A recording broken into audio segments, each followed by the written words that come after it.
What's up, friends? This is JB Jeremy, JB Jeremy89 on Instagram. So, I really was not interested when I looked at some of these UFC picks. Well, I shouldn't say picks, but the fights for this weekend. I know that we're just coming off of UFC 252, which I really think Stipe Miocic did a great job. I'm going to miss Daniel Cormier, with him hitting a point now where he is officially going to retire, hang it up. That's something that we should all say, hey, a great career. But I'm not interested in the fights that are happening this weekend. So I have decided I am going to take a week off from those picks. The reason I'm making the video today is for this. This is John Starks. Actually, John Starks doing the dunk. What was great about John Starks, one of my favorite basketball players of when I was 5 to 10 years old, was his ambition, his heart, his passion, basically his desire to play the game. This is a guy who was bagging groceries in late 1987, early 1988, and then got a break with the Continental Basketball Association, the CBA. Makes a few moments there, and he also, before he played in the CBA, he had bounced around to 4 different colleges. So this was not a player who everyone was saying, oh, he's the next big thing, he's the greatest superstar you've ever seen. He really wasn't anything at that time to write home about. Comes to the NBA, Knicks give him a 10-day contract. He performs. Knicks give him another 10-day contract. He continues to play defense at the time. At the beginning of his career, he was known for defense. It wasn't like, oh yeah, I'm going to be a scorer. He played defense. That's how you got your minutes with the Knicks. They keep him around. And then he starts to buy his way in with the early 90s and Pat Riley and the defensive-minded Knicks. Pat Riley, everyone says, well, he had offense when he was with Miami and LA. The New York team really showed his true way of the game. If you look at what he did in the 70s, Pat Riley with the Lakers, oh man, you would have been impressed by how much he was a defensive-minded player. Watching how he would play the perimeter. And I say perimeter, but really there wasn't a perimeter back then because there wasn't any three-point shooting until 1979-1980 season, which he basically would not let anyone get into the paint. So when I look at what John Starks did, John Starks is someone who Michael Jordan even said one of the greatest players he played against. And to know that he made the All-Star team in '94, John Starks did, it really showed that he was one of the players on the New York Knicks who showed the New York Knicks way of playing basketball.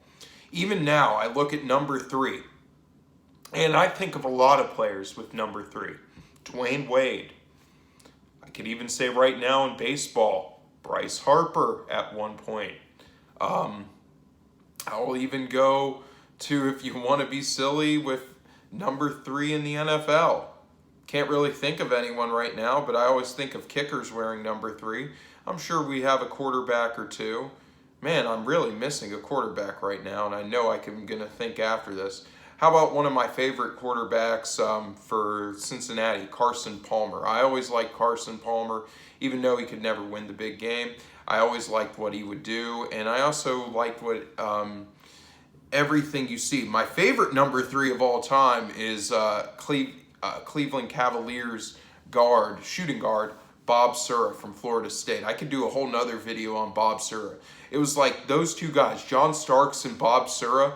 You wouldn't look at them as superstars. Like I said, 1994 All-Star is all they'd have to their resume. And if you really want to go with Bob Sura, you could say 1997 slam dunk contestant because it was in Cleveland. And I just look at Starks as a player who I'm impressed by all the time.